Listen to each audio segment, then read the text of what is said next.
It's so easy every day, living in Lubbock, the one and only LBK. 'Cause we got rock and roll, we got the blues, we can honky tonk in our cowboy boots. And through the dust in the rearview mirror, you can see our rhythm and roots.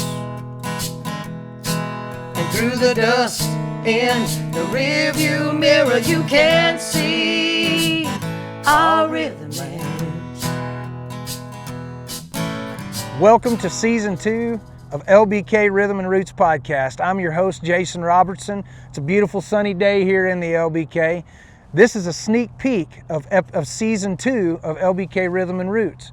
This first episode, the crew and I were live on location in Austin, Texas at Studio 601, and we sit down with the West Texas Exiles. The Exiles, appropriately named, are a bunch of cats from, three of the guys are from right here in Lubbock, Texas. One's from Amarillo and the other is from El Paso. This is a very, very unique group. One of the guys is actually the son of one of the famous Flatlanders who all originate from right here in Lubbock. So I hope you enjoy this episode. Make sure you tune in to all our episodes. They're all found on My LBK Connect, the City of Lubbock's YouTube channel, and the audio's available anywhere podcasts are streamed. Hope you enjoy. Welcome to Season 2 of Rhythm and Roots LBK Podcast, a podcast for musicians by musicians. I'm your host, Jason Robertson, and today I'm inside Studio 601 in Austin, Texas with the West Texas Exiles. Hey! What's up?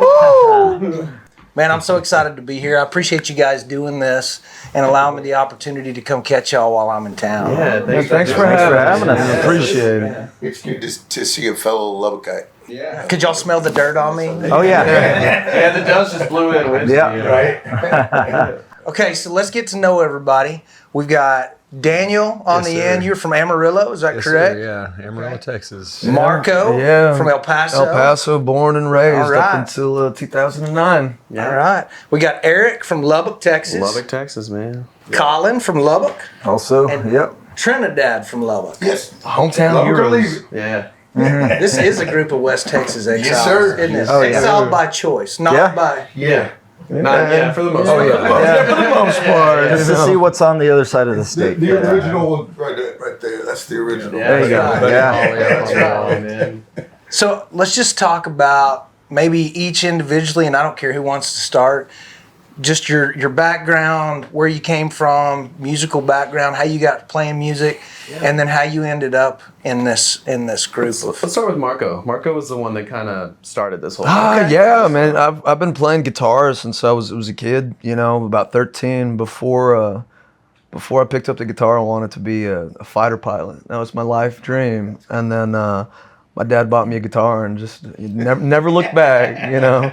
couldn't afford to play. I realized I'm blind and I'm bad at math, and I have asthma. Yeah. I like late nights and hanging with good buddies. No, but that's when I started making music in high school. You know, had a few bands, and then in about 2008, 2009, I joined a band called the Dirty River Boys. And, you know, I stayed on the road from 19 until now. I'm 33. So I've just kind of been on and off, but it's really on doing the music thing since then. In about 2019, right before the pandemic, I got the idea that I kind of wanted to start recording a solo album. It really started when the pandemic hit, when I lost all of my work. I said, hey, you know, let me make an album. Shortly before that, I met Daniel, you know, at a show. I had known Eric, since I moved to Austin since 2009. So Trinidad was drummer for Dirty River Boys. I knew I had, you know, drums. I knew I had bass. Called in Daniel to play keys, and we started cutting some tracks. And that's kind of how the Exiles started. You know, that was the blueprint. Figured let's make a band. We already have the makings of one here, but it didn't fully become the Exiles until Colin joined the band, and maybe I'll hand that off to you at this point. All right. Yeah. I mean, I couldn't have been more surprised when I got I think it was an Instagram message from Eric. And, Eric, he and my brother Julian were old friends. And Eric just said, hey, we got this band of people from West Texas and several of us from Lubbock that are, based and recording here in South Austin and love to collaborate. I was just like, are you kidding me? Is this a joke? Like this, how did this happen? Where's this been all my entire life? And yeah, I came over and got to know the guys. Trinidad and I had a lot of old mutual friends in common. And something about meeting the guys, talking to them and talking about what kind of music we liked and just the sense of humor and everything. And I was just like, man, I could never explain what it is, but I was like, this is home, and this is there's something powerful here that West Texas exports, and it's people that stay there and people that leave both. It's like there's people that keep the fire going there, and then people that carry it on, and I felt it automatically, and I was just like, this feels where I need to be. So I like that. I like West that you put Texas that. Exports was the other band name. yeah, right. That's gonna be our manufacturing. Where we, Yeah. We also have West Texas Textiles. Yeah. West Texas Texas. It's got Y'all a lot of y'all fuck are well holes. diversified. Yeah, exactly. Portfolio. Yeah, We're not out of a lack of ideas for stupid stuff, right? So. exactly. Yeah, I guess I'll go. I grew up in Amarillo and just mostly played in church. Like that's where I got my start. Like started playing piano at like 5 years old and just went along with it. Didn't really enjoy it, but played in the church and playing with a band for the first time. Really, just that's all I wanted to do. So I spent several days of the week playing at church, and then ended up playing in the bars with a guy named Ryan Colwell. Was the first guy I played with at the Golden Light, which we were talking about before we started filming. Classic place in Amarillo. Played with a guy named Zach Wilkerson for a number of years, and just really was living a civilian life. I was working at a bank and a church and playing rock and roll on the weekends all at one point, and it was just crazy. You should see Daniel's bank picture. It is. I gotta see that. If you gotta We'll reveal it. Older, weirder brother. I could have robbed a bank because of how different I look, and gotten away with it, but I didn't, by the way. Very clear. I did not rob that bank. But yeah, then 2020 came around, and it was a good chance to move down. We've always wanted to get down here. Moved to Wimberley, and then, like Marco said, I randomly was playing a gig with some other band, opening for the Dirty River Boys, and then hung out with Marco and Trinidad till the sun came up, and we were just passing the guitar back and forth, and we just hit it off, and then came into the studio with him to record some of his songs, and decided I wanted to come in and record some of my songs, and then we decided to hey. Yeah. What- It was weird. There's a what do weird we have moment. here? Where Yeah. it was like I was working on Marco's record and Daniel's record at the same time, and then the band was starting and being like, how are we gonna do this? Like the 2 solo records and then a band, and then both y'all were just kind of like, we don't want to do that. We just want to be this band. So that was just like, we don't want to even deal with any.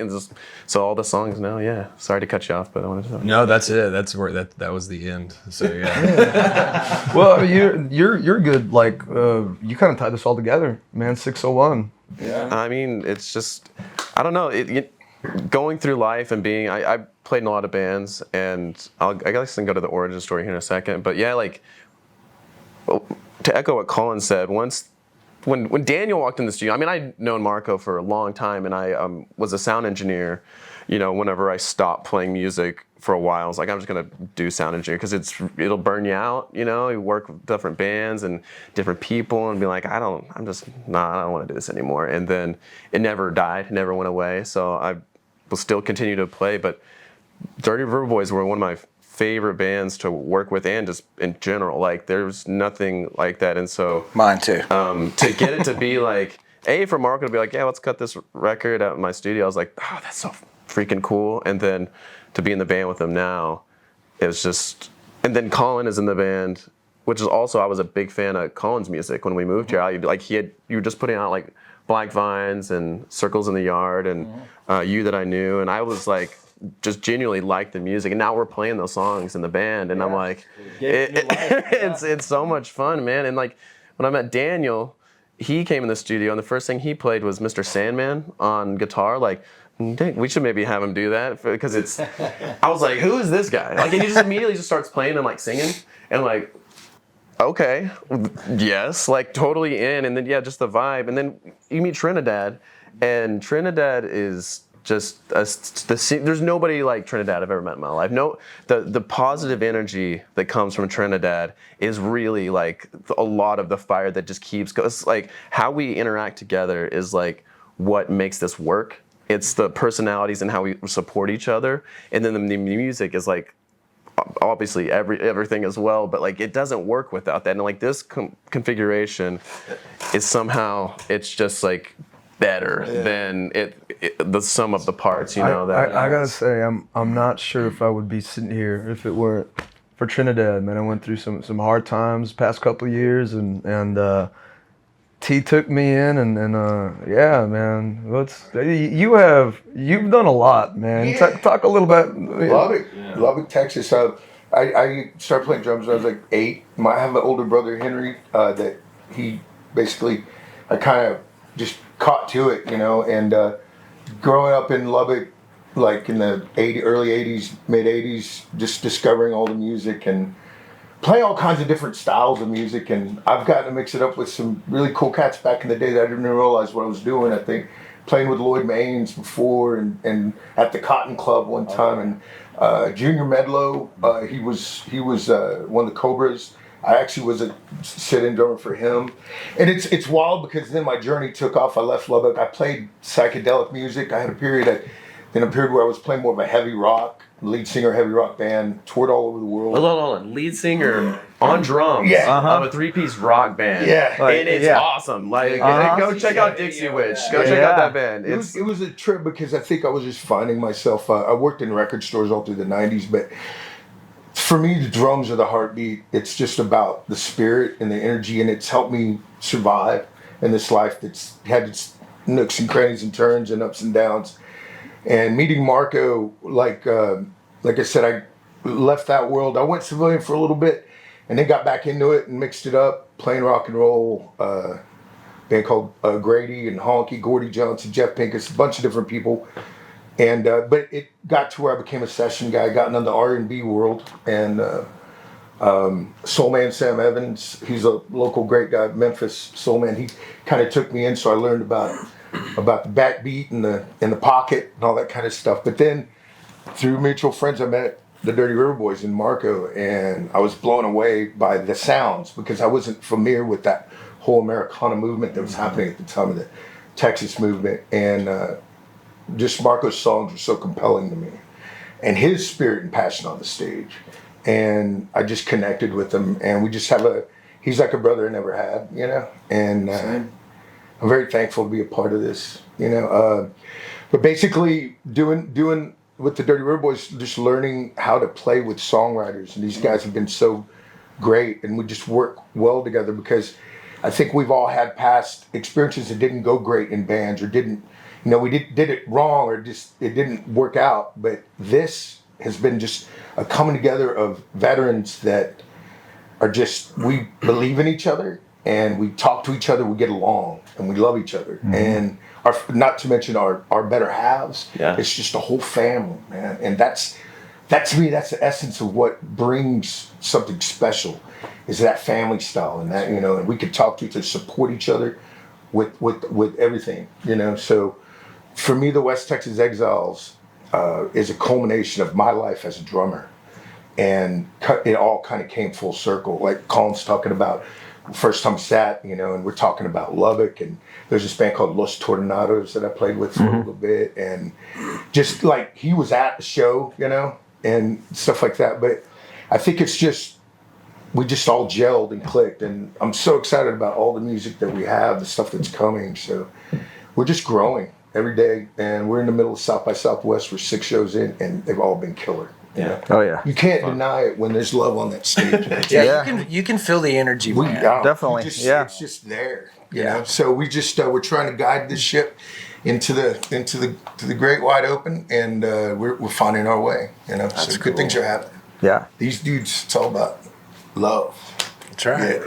Well, you know, when you can get a group of guys that all kind of got the same direction in mind, and there's that energy together, you know, you just feel it with each other, man. Yeah. It can be pretty magical. Yeah, it's definitely. It's that shared experience of growing up in West Texas. Like, there's nothing like it. I mean, just, you know, there's the isolation of it all, which it makes good and bad things happen, you know, and if you live there, you know exactly what I'm talking about. Exactly. And so, you know, luckily we had music to put our energy into, and so, like, you know, growing up, I ran a venue with my parents, but it was really with my band member at the time. When you're in Lubbock playing you know, kids playing high school, there's not a lot of venues you can play. There's still not a lot of venues to play there anyway as a grown adult. But, you know, then there was just like one venue, and it would just jump around from party house to storage unit to the record store to this co-op that this hippie dude was running. And then he was trying to make some hippie thing happen in Lubbock, which did not work. And he was like, I'm going back to California in my green school bus. And he called us while we were on our first little Texas tour, and he was like, you want to take this over? And we're like, sure. And called my parents and like, hey, we want to do this. And my mom's a teacher. My dad is a high school football coach turned athletic director. And they dove in to that as being like teachers. And it gave the kids that are in that space somewhere to go and stay out of trouble as well, or maybe get in a little bit of trouble, but not that much trouble, you know? So they're like, my wife, her parents would drop her off at Tokyo Joe's and hang out and go see shows. And we had them like all nights of the week. And that community is like, it's kind of echoing what's building here in Austin right now. And in between, even like the guys in Lubbock, Mason and Jim Line, and you know, Cale Richardson's there right now. But there's a lot of synergy happening between what's in West Texas and then where people are landing in Austin, because like during the pandemic, especially, a ton of people have moved here, even outside of just Texas, you know, California, but all the people that moved here, there were so many songwriters and people looking for somewhere to go that they can work and have a bigger community and have some, you know, a possibility of really doing their craft on a wider level. And that's why we're here, you know, like, and but we wouldn't be anything without being from West Texas, you know. Well, you know, some of my songwriter buddies that have kind of gone on like you guys, they call Lubbock the great incubator. Yeah. Oh yeah, you know, it is. It's a great place to get your feet wet. Yeah. You know, to build a community with songwriters, because the songwriter community is pretty stout. Well, and that's you can actually make art there, and that's the thing, is like that's all you can almost make in a way, is like you just you can do that, and then that makes really great songs. And I mean, hell, I'm gonna try to speak very fondly of Amarillo, but I had to drive to Lubbock, you know, an hour 45 minutes to find these songwriters and find these things that were happening. I tried at one point to do it myself in Amarillo, and it there's something special about Lubbock, like in that sense, like it's cool. Yeah. Or just like was it Butch Hancock was talking about just the openness and stuff, and where he lived, you could hear the train, you could hear trains go by and stuff, and it was just like. Just talks about that Hub spirit, City, you know. Yeah. You know, there's a lot of energy that lands there. You know, at all the roads you have to drive through it, going from, you know, New Mexico, or you want to get to.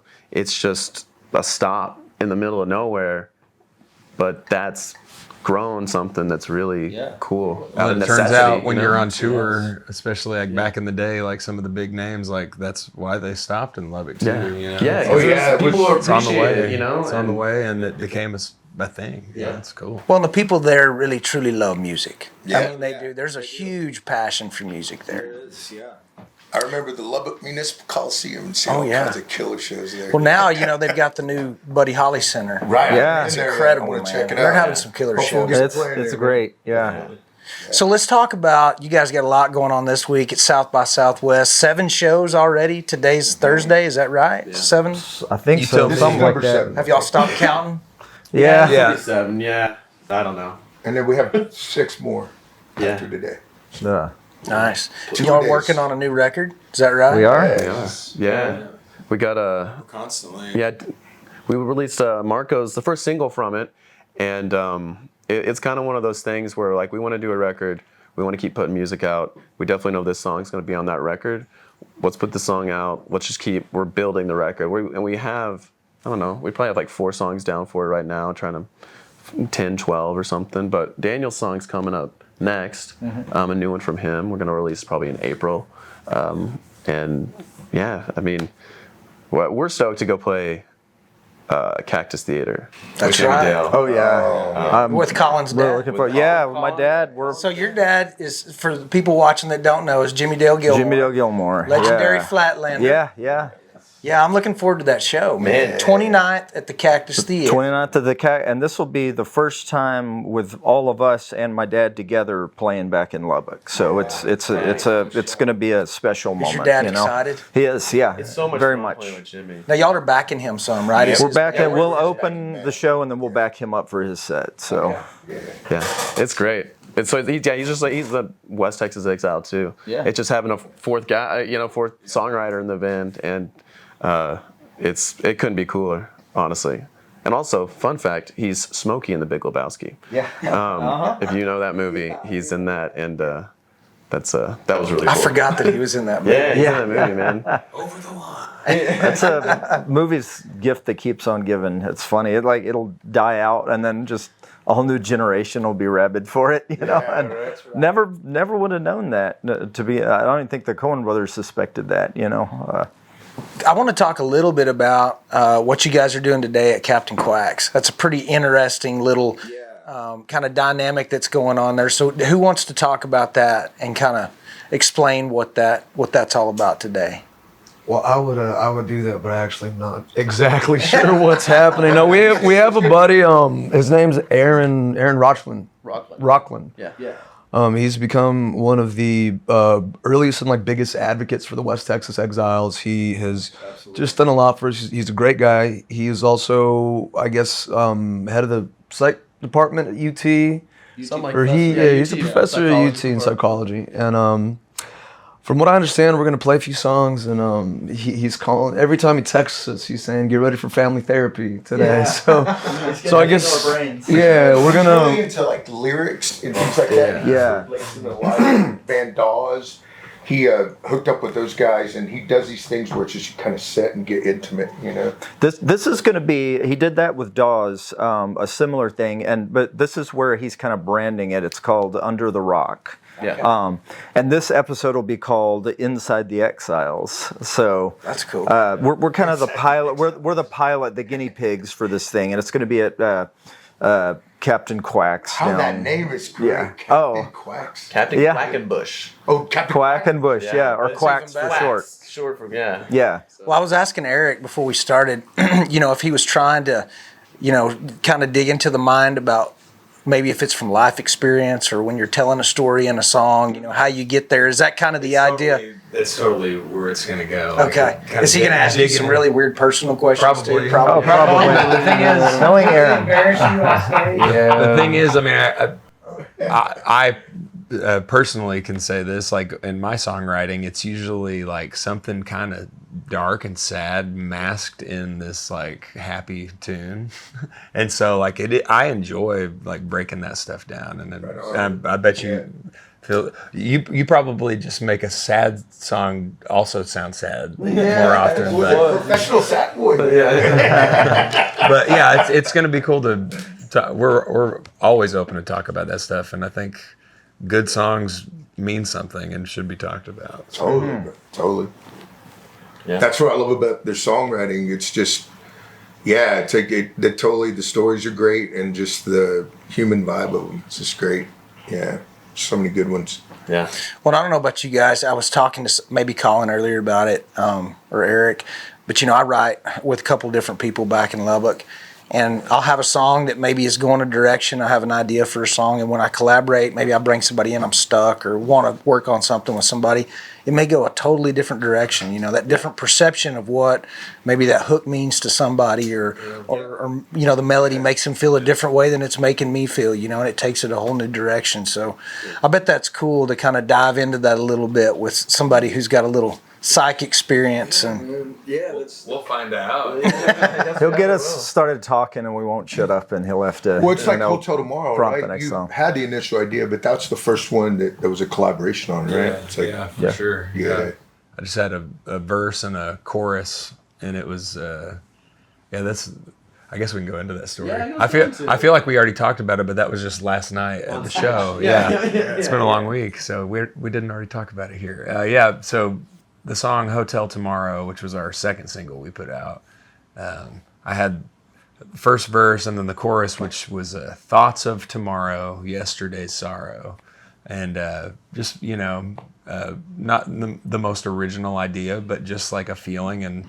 That a lot of people experience. But then Mike, who just left before we started filming, our producer here at 601 Studios, he misheard the lyric and thought I said "hotel tomorrow," and so we just kind of paused and thought about that, and then it kind of became a place. Which is really, if you think about it, it's a place you go in your head. And so then from there we. Marco basically just put out the second verse, just kind of impromptu on the spot for the most part, and then we wrapped it up, and that was kind of the first like real collaboration of it was cool. Like we were literally out on our patio, like when I was telling you earlier, the band started after we made the record, like we just kept jamming because it was fun. Like we just kept, just the love of playing music together. We did that for over 6-8 months or something, just doing that and playing their songs. And but that was out on the patio. It was like, I got this one, and it's even like it was different because it wasn't swung. Like we were like it was straight, like it was. I can't even feel like how it was before, but it was a straight. memo floating around. But he sang it like verse and chorus, and we were all just like, yeah, and we just walked right in here and just pretty much finished writing the song. Like Marco, he did it, his verse, like, cause I had everything mic'd up, right? And so we would come and jam in the studio, but it would be like a recording session, basically. And so I have just like hours and hours of us working through these songs. But that one came in here, finally it was like me or T or somebody was like, let's swing it. And I'm like, there it is. And then we figured it out, and then Marco literally Easy from there. freestyled like a verse that was recorded, and that was like, it was just the whole vibe of what Daniel was saying. He just caught it, and it made me cry. I still cry every now and then. It's just about family and about, it's funny because I have a nephew who lives in Lubbock, and he heard the song and Smell It Raining on the Pavement, and he said it reminds me of walking with Dad, with my brother Billy. And he remembers that it would rain and you could smell the sidewalk, that smell of the rain hitting. It was like, that evokes such an image, that olfactory thing can bring you back even before and Marco a sight. Talking about Ma, and we're both mama's boys, and I think our moms would have been best friends. But that's just what these guys are writing about. I'm loving it, and it's just, I just want to put that in there. Well, I don't know if you guys feel this way, but for me, like when I write a song and it's just me and the guitar, when you take it and you put a full band behind it, it's almost like it comes alive and it becomes a living, breathing thing, Yeah, when you have the right guys behind it, and that's where it's like, it's what the song wants, kind of, dictates at that point, I think. And I think we're all pretty good about feeling that, intuiting what the song really wants to be, versus like, this is my song and this is how it's going to go. Like these guys are really open to the collaboration and the team sport of it all that it is. And it really helps with us, especially like T and I, feel validated in the band as players. And open lines of communication. That's why I work so well. Like Marco and Daniel, Colin and Eric just talking about styles and dynamics and stuff. And Like, it's just fun to work with as far as a drummer playing the songs, because they have ideas and we work on them together. And we all can talk to each other, and there's no like, I'm telling you this, it's like we're brothers, and we're working it out because we're working on something together that's going to shine. Nobody here is a side person, everybody is a full, a real piece of the whole thing, that's unusual, I think. Yeah. So you guys got a busy summer coming up. I see lots of dates on the website. Why don't y'all tell us about what your summer schedule looks like? And Man, Colin. Oh man, we got we got some shows here. We got one at the Saxon in April. I think one of the most interesting ones, we're going to play the Fort Worth Zoo coming up here. Yeah. It's called Bistro. They closed the zoo. Well, they didn't close it down. B-E-A-S-T. But they get all these local restaurants and bars and alcohol sponsors, and they have all these little bars and tiny pop-up restaurants all throughout the zoo. And there's still some of like the animal attractions open, but then there's a couple stages, and so we're going to be on one of those stages and play for them. Playing in the Silverback Gorilla Pit. Yeah. we're not. That's a topical joke. It's not in our contract. so when should we look for this new album to come out? What's it's sometime this year, maybe? August. Okay. That's what we're hoping September for, or something yeah. like that. Yeah. Nice. Yeah, man. So there's again 3 songwriters here, so we're just trying to. Yeah, and y'all got some incredible material, man. I love Exiles. All right. Oh yeah. Thank you. Yeah, that's I the hope I one get that started to the band, man. Yeah, that's right. Our namesake. That is the namesake of the band. So.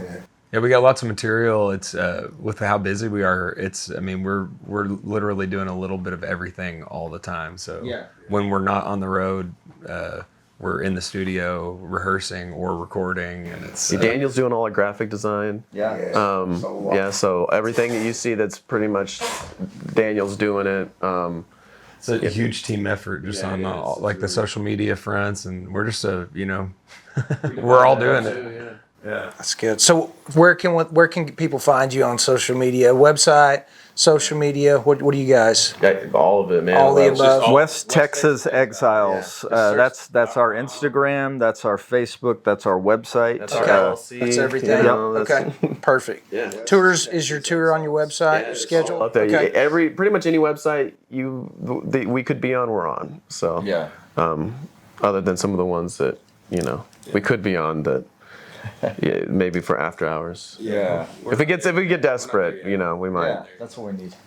Well, listen, I appreciate you guys taking the time to do this. I know y'all got a busy schedule. I can't wait to go see this show at Captain Quack's, but I got one final request. Will y'all play me something in here? Yeah, man, for sure.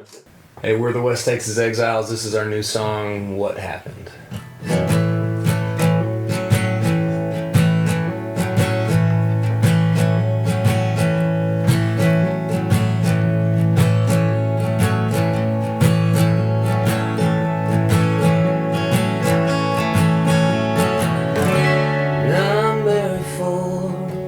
In the line,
on the roof.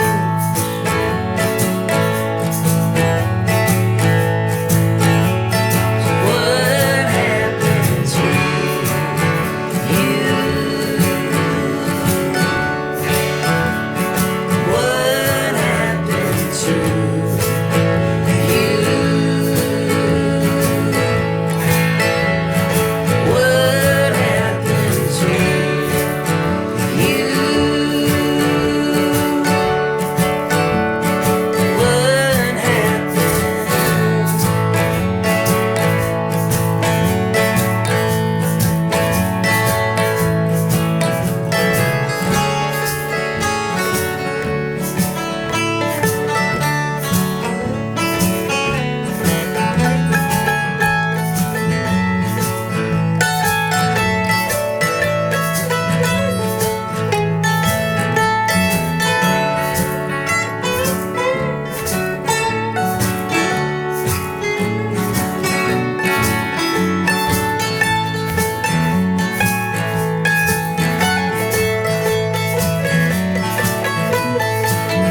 Oh, you swear that one day. Oh, you'd swear that one day. Oh, you swear that one day that you'd break loose.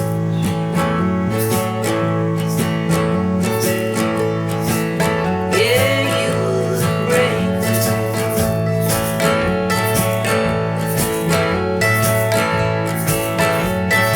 What happened to you?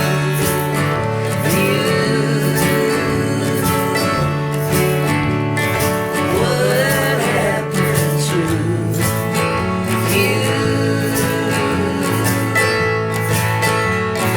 What happened to you?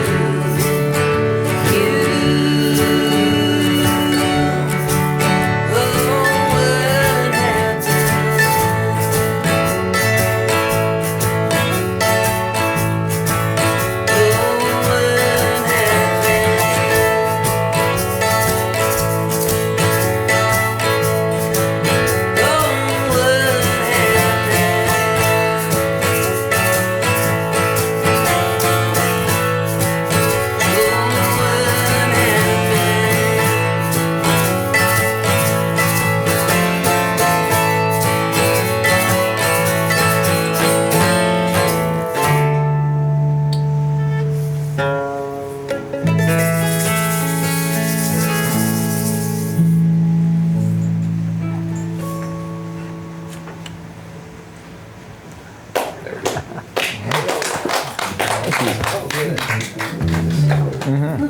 Thanks for picking up my pick. That's kind of awesome.